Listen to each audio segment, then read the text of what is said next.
அதே நேரத்தில் எதிரில் வந்து எந்த கட்சியும் பலம் இல்லாமல் இருக்குது. அதிமுக 4 இருக்குது. பாரதிய ஜனதா கட்சி ஒன்று, பாரதிய ஜனதா கட்சி அண்ணாமலைன்னு ஒன்று இருக்குது, பாரதிய ஜனதா கட்சி நயினா நாகேந்திரன் 2 பிரிவாக இருக்குது.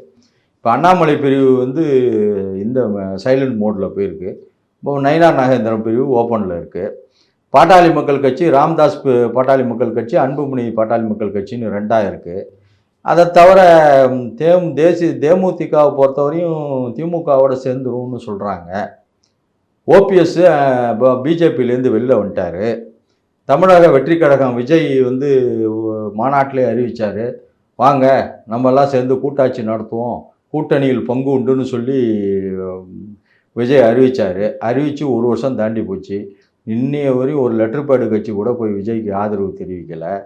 இந்த மாதிரி சூழ்நிலையில் எதிர்க்கட்சிகள்லாம் ஒன்று சேர்கிறதுக்கு வாய்ப்பில்லை. ஒன்று சேர்ந்தாலும் அதை விட பலமாக திமுக கூட்டணி இருக்கிறது.